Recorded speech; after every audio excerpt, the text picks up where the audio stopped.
Welcome to Second Look Education. I'm Amy. And I'm Candace. We're educators examining what's really happening in classrooms, policy, and teacher preparation. When joy is treated as optional, when professional judgment is replaced by scripts, and when compliance is mistaken for quality, both teachers and children pay the cost. This podcast is our refusal to normalize that. Are we educating for compliance or for a future of educated critical thinkers? That question drives everything we do. Each episode starts with a real moment from education, something observed, experienced, or encountered that made us pause and ask, what's actually going on here? We dig into the complexity, we reject false binaries, and we refuse to pretend that what we're seeing is sustainable. This is Second Look Education.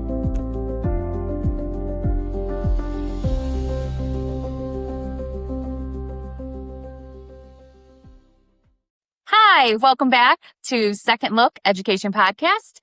Today we are building on our last episode, and Amy is going to take the lead. All right. So, yeah, like you said, we ended our last episode kind of talking about, wondering, you threw the question out there, and what about the teachers who start preparing before they're officially back to work or going back to work before their contract starts, right? So that was kind of the catalyst for this episode planning, but that behavior wasn't the thing that held my attention. I became a lot more interested in the expectations underneath that behavior. So what teachers kind of believe needs to happen before the school year starts or before their students get there, and how all of those expectations become really obvious to us. Because as I was thinking about, all my years in the classroom, I had a really clear picture of what it meant to be ready, right? Every August, I knew what needs to happen before my students were going to walk through the door. And I don't remember consciously creating that picture, right? I can't point to one person who taught it to me. It was already there long before I ever thought to think about it, to examine it, And so where do you think our picture of ready comes from? Well, when I think about it, I think about the teachers that I've seen before. Mm-hmm. When you go into a classroom in your past, you can there was a feel oh, this teacher is welcoming. She's here ready. And then I think about, we did a lot of first days of school back in the day. Yeah. Harry Wong. Yeah. And so really, I used a lot of his stuff in the beginning to get me ready. And so it was, I think, a little bit of a combo, but I just remember knowing I wanted to be ready and I didn't want to have to worry about looking for things or what my expectations were. I felt like I needed to be set. Yeah. I think for me, it was a combination of all. It was your teacher prep, everything that you learn in teacher prep, your schooling, right? Everything you experience as a student, how your teachers prepared for you, Mm-hmm. right? And then, your colleagues and Harry Wong. It's so funny that you bring that up. It's yes. Harry Wong, he was a rock star. Well, we received his book in college and it was no, this is what you felt. And I did use it. I did too. And I look back now and I'm it was basic information, but it was the things like you said that we didn't learn in school. Mm-hmm. Mm-hmm. And it's still, some of it's still relevant. Oh yeah, absolutely. As we advance in our career, I think our experience, impacts how we think ready looks like. Because as a new teacher, it was reflecting on all of this readiness it was tied to excitement and possibility and hope and everything I wanted it to be, But then after you get a couple years under your belt, exactly how you need everything to be set up for things to run smoothly, Mm-hmm. to be prepared for you getting everything organized and your routines and your materials. And every year to year, you make your little notes about what needs to be. Well, that's where the nightmare I get every year comes from. It's not being prepared and in my pajamas for some reason. Yeah. And one of the important things for me is care. As I was thinking about this a lot, care is still a big part of how I prepare, because I want my students and their families to know that I've put a lot of care into receiving them before they ever get there. I still am that way. I still show up to class a half hour early. And if I'm not a half hour early, it stresses me out. And I'm at the college level. Yeah. Yeah. We don't have to put up the decorations. No. But I like to set my classroom and I like to have the agenda up when they walk in. And I think those are the things that I've still carried with me from my teaching days. Absolutely. Yeah. But a lot of my version of being ready was it is, and it was very visible, right? You could see like my bulletin board set up, the name tags on the desks, the little open house treats, all of that. Everything looked finished before the students walked in. And those things, they weren't just like arbitrary or meaningless. Like I said, they really reflected the values that I care about. Putting in that effort, it wasn't just doing it for the sake of, doing it. It's because I put a lot of value behind that. So, the meaning that I attach to those visible things is that I show my commitment and my care through all of that preparation. So for a period of my career, I think I've kind of changed this. And the more that I reflect on it, I do. But I could look at another teacher who would come in just start on the contract days. And I couldn't understand how they could possibly feel ready to receive their students. They hadn't been here for weeks. They were in their room, didn't look ready, But I was using my picture of preparation and ready to interpret what I saw around me, really. Mhm. And that they came to this like kind of judgy place where I was, be like, oh, I can't believe that you're not, doing this. Because I attached this meaning, like this commitment and this care to these actions, and everything that we saw. So our anchor question for the episode is, how do professional cultures shape what becomes normal? And kind of underneath that a little bit is how I learned what ready looked like without remembering who taught me, because I treated a lot of my expectations as personal. So like my habits, my preferences, my way of preparing. And the more that I unpacked that and really reflected on that and looked at it, the more I wanted to understand how much of that had been shaped through my years of participating in the profession. So what's really going on? So I think there's a few things. And the first is that I looked at how we actually learn what it means to be a teacher. So like I mentioned in the beginning, teacher prep is part of it. Our administrators are part of it. The formal expectations, just like of the profession, experience, of course. But those explanations don't account for everything. So we also spend years alongside teachers, right? Our colleagues, and we learn from each other what we hear, what we see, and the experiences that we have. And so one of the researchers that I found when I was starting to dig into this was Judith Warren Little. And she was an educational researcher who did some studies with classroom teachers at different schools. She looked at teachers' professional relationships and how much influence our colleagues have on one another's work.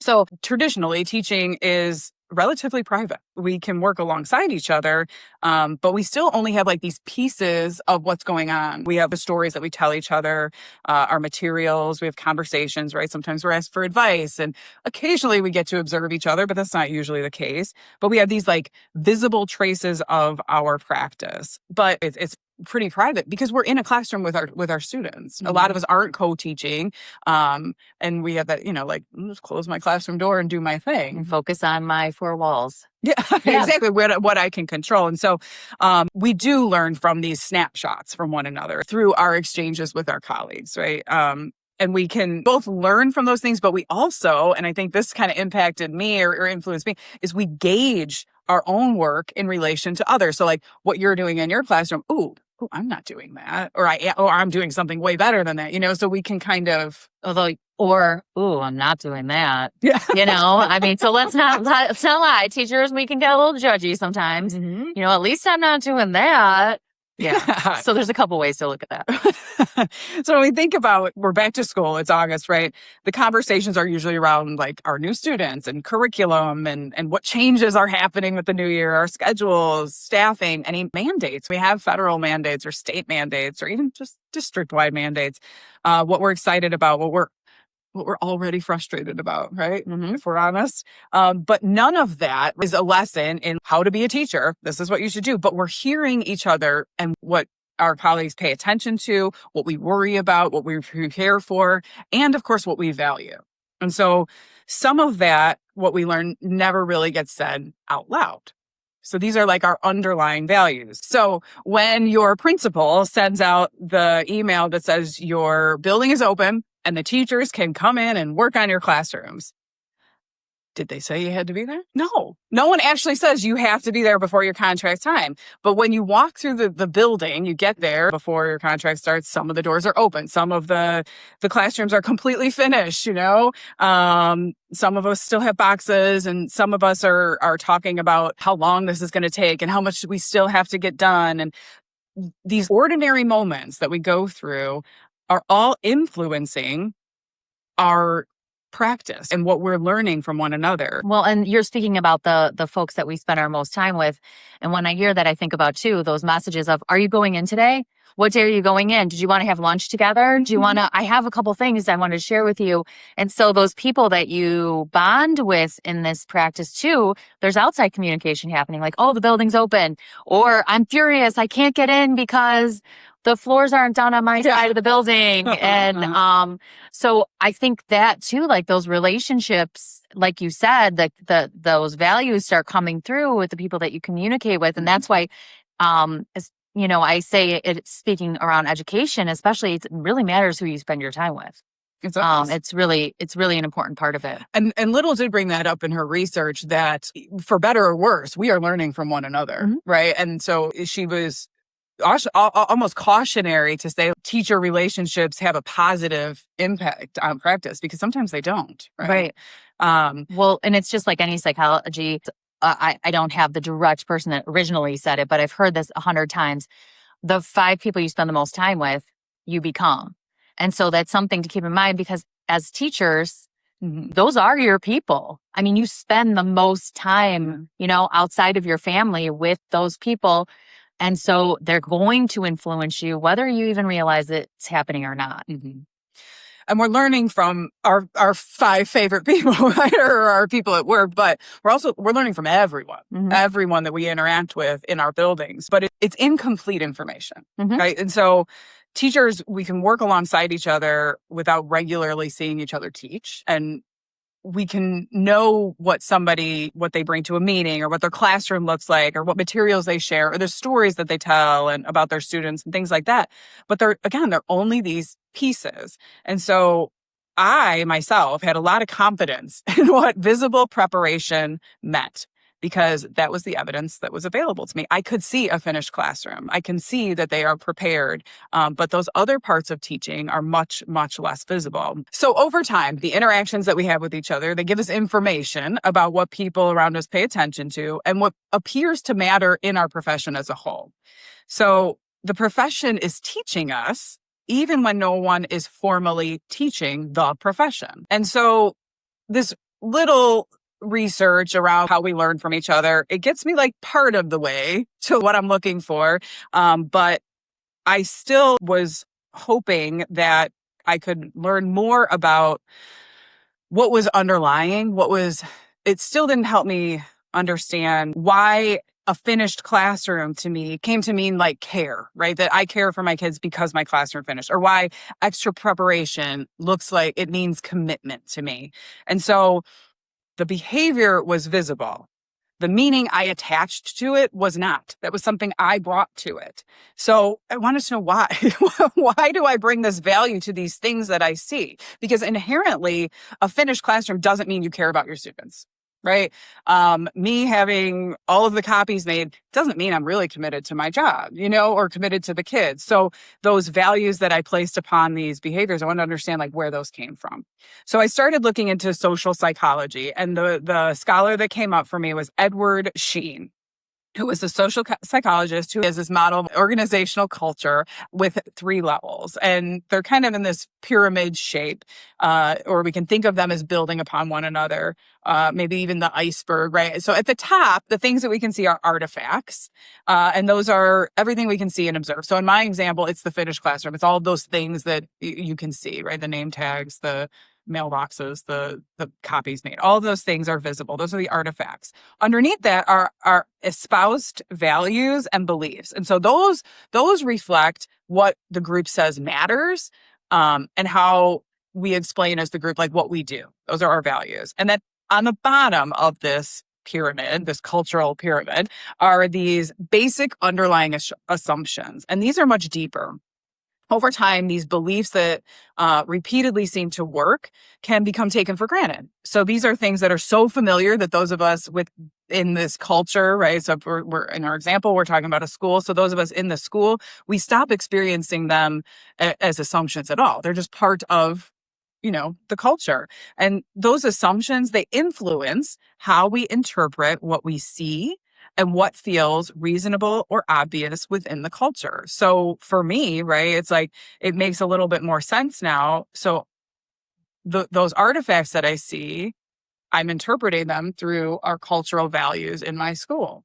So, for example, a workplace might operate on the assumption that people who work the longest hours are the most committed. No one has to actually say that out loud, but that belief can shape who gets praised or who gets promoted or how employees decide what working hard looks like. Which goes back to all those episodes we've had prior about boundaries and authentic self-care, recovery.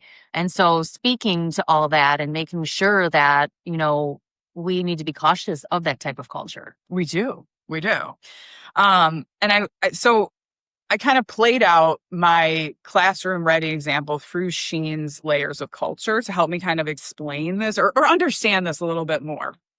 So again, at the artifact level, there's nothing mysterious, right? I'm at a school before contract days. The bulletin boards are finished. The name tags are ready. The copies are made. All of that. The classroom looks ready.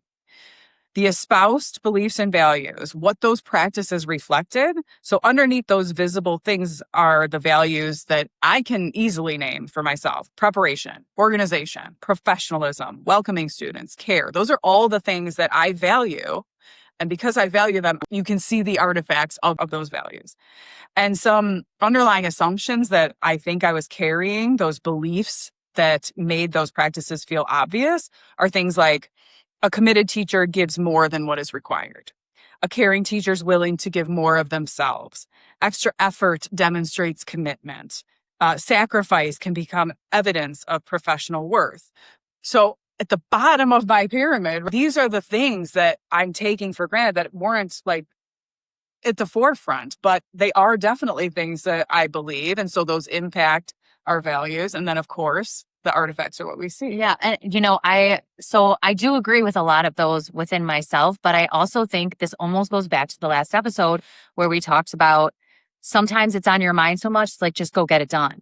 And so for me, it was like having that room done and ready helped me stop worrying about getting it done and ready. And that train in my mind of like, okay, you got to do this, this, and this. Okay, when you do this, this, and this. And so it felt better to just go do it than it did to sit and worry about when I was going to get it done. Sure. And so I think there's a little bit of that, at least on my side of things too, where it's not necessarily, I thought that, I loved being ready in general because that's a part of me that would worry about not being ready enough, obviously, as we've talked about. But it was like the getting it done just made me feel better than worrying about it.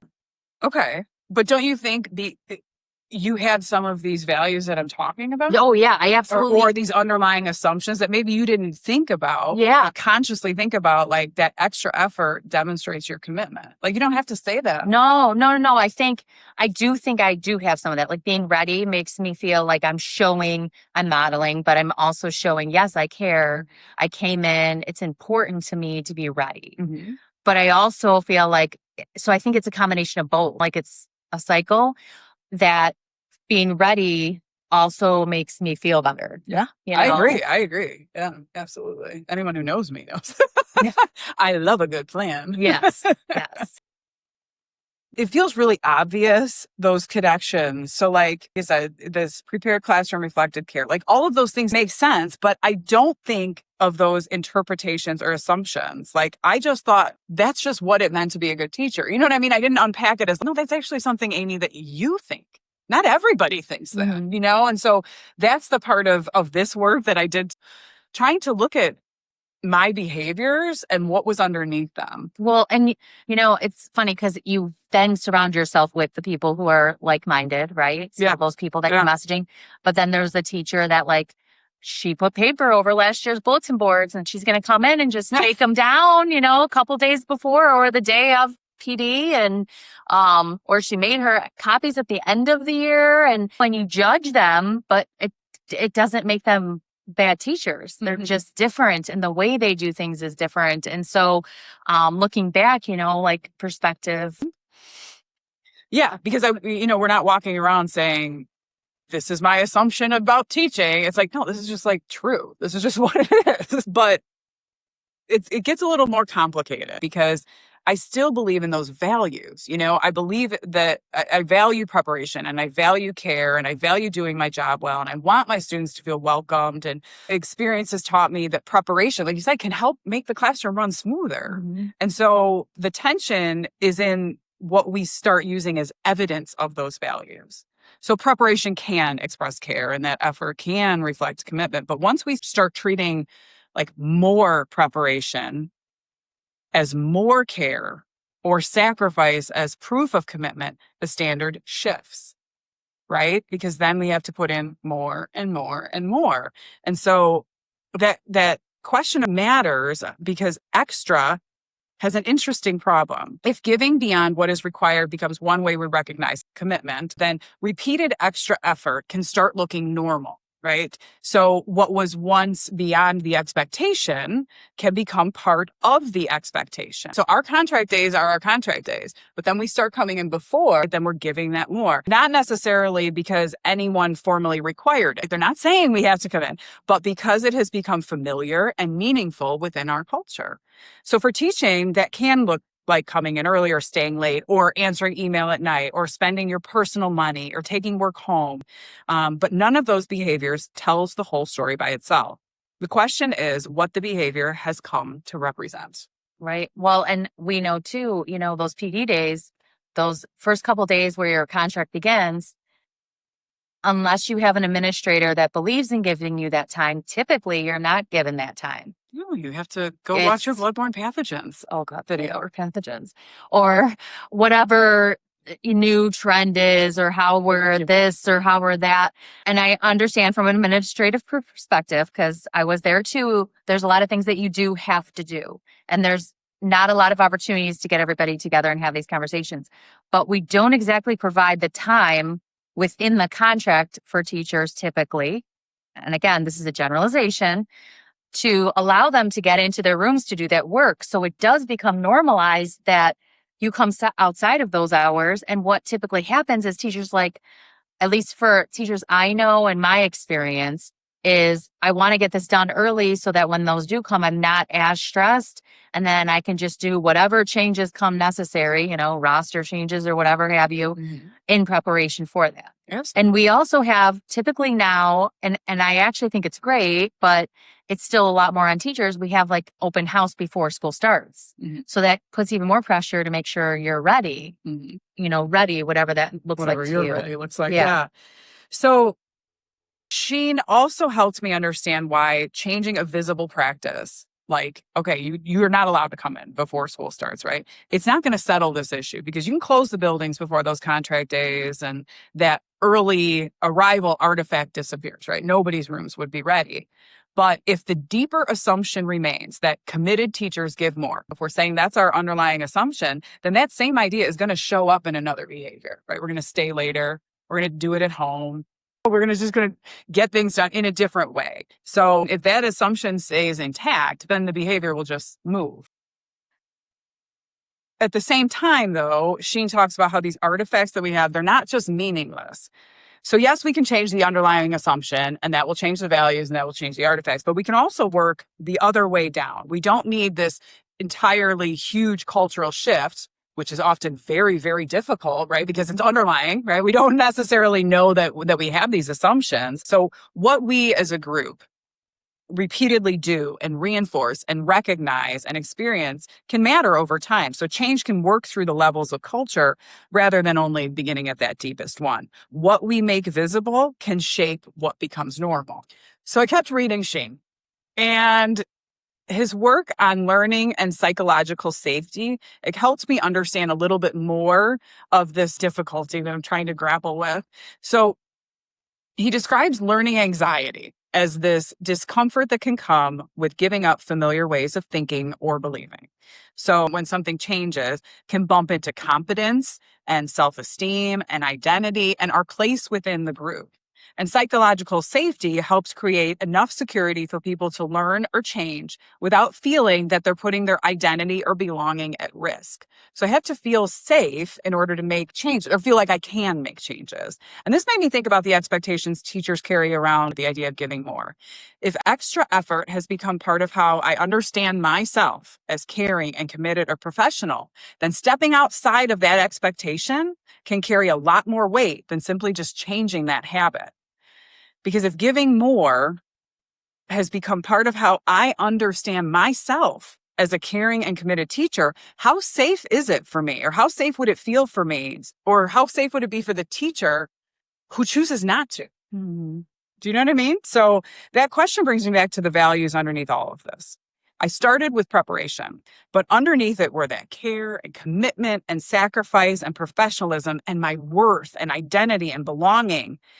And I learned to treat some of those things as evidence of the other. So what I'm saying is extra effort could demonstrate commitment. Sacrifice could demonstrate care. And I hadn't really separated those before. Many of the values underneath my own behavior are things I still really care deeply about. And some of those assumptions that I wanted to look at and examine grew out of those values. So the work for me isn't deciding whether those values stay or go. I can keep valuing those things. I can keep valuing the care, the commitment, the preparation, while also looking closely at the expectations I've attached to them. I have more room to decide what still fits, what needs another look, and what I just accepted without noticing. Does every episode come back to normalization for us? Yeah. I mean, really, it's like seeing the forest through the trees, Mm-hmm. right? It's like when we're in it and we're just doing. And when we take a step back, there's so much. Well, I mean, it it's all. so easy to normalize things when that's what you're surrounded by all the time, right? And then you step back and you get a different perspective. And I mean, that's part of the reason, as we get older, that like our perspective changes and we look at things different. And now we've both been in education for well over 20 years.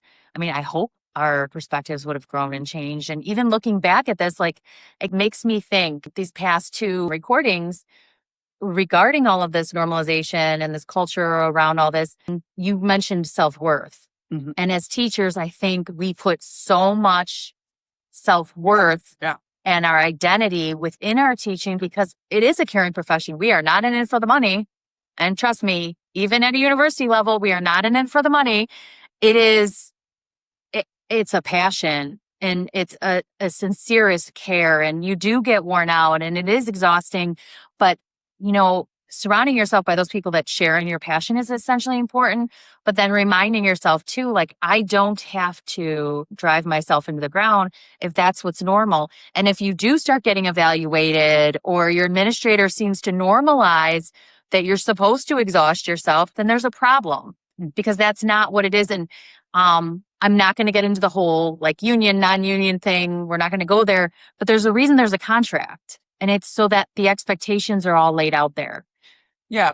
But the culture is different. Yes. The culture is different. Right. Yeah. The contract can say one thing. The contract is there to protect, but the culture does say another. And we've seen it. I don't care what type of educational system you're in.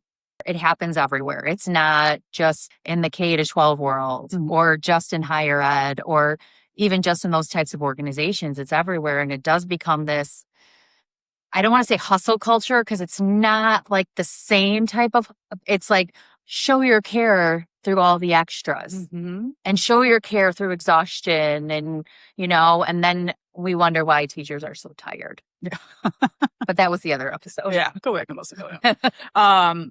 So we don't want to come out of this wanting teachers to care less or prepare less or stop doing the things that matter to them because again, I still value preparation. I still, like we said, we still do these things. We still prepare. I still want my students to know that I thought about them before they got here. And I definitely would still go in early. We're still going in early. Yeah, I still do that. I'm still working on my classes before they start. I'm still purchasing things for my classes out of my own pocket. But I'm doing that within my own boundaries and by my own choice. And so what I say to you with all this is if it gives you joy and you still enjoy doing certain things, do them for yourself and for your students. And we're not saying don't do or do. We're not saying any of that. This is just to take, a look at why we do things that we do. Exactly. And the interpretation of all of this. Yeah. I mean, teaching is the one profession that when you look at it, there's a lot of additional hours in order to get the job done successfully. So, like you said, because preparing makes you feel like those first few weeks run smoother, then by all means, we do those things. Mm-hmm. We should do those things. But the difference now, for me especially, and hopefully as you listen to the episode, hopefully for you, is that you can see more clearly what you bundle together, right? And for me, it was preparation, care, extra effort, commitment, sacrifice, professional worth. They can be related, but they don't have to be interchangeable. So I can look at professional expectations and separate the behavior from everything I've learned to believe the behavior represents. So some of the questions that I'm using to reflect, and I thought I'd share with you, are 1, what am I actually seeing or doing? 2, what meaning have I attached to it? 3, where did that meaning come from? 4, do I still believe it? And 5, is this something I value for myself, or have I quietly turned it into a standard for the profession? Can you repeat that one? Is this something I value for myself, or have I quietly turned it into a standard for the profession? And that last question, for me at least, is a hard one, because there's a difference between saying things like, I prepared this way because it matters to me, and then carrying that assumption that this is what a committed teacher does. So the first, right, leaves room for another teacher to express care, preparation, and professionalism different than me. But the second one, right, that this is what committed teachers do, that turns my choice into evidence of, what a good teacher is. So I can value the way I choose to teach without turning my choice into the standard I use to judge someone else. This also is going to extend beyond this ready classroom conversation. And every profession has behaviors that become associated with commitment or competence or belonging. And in teaching, some of those are really visible, right? The teacher who stays late, those who answer their emails real quick, those who volunteer for everything. We talk about spending our own money, taking the work home, being available. And so the useful question is what we have learned to believe those behaviors demonstrate. Professional culture isn't something that happens to us. We participate in it. We notice certain things. We praise certain things. We repeat certain stories. For me, I demonstrated my own values through what was made visible, and other teachers were doing the same as part of how something that can become normal without anyone sitting down and deciding this is the expectation. So if we come back to our anchor question, how do professional cultures shape what becomes normal?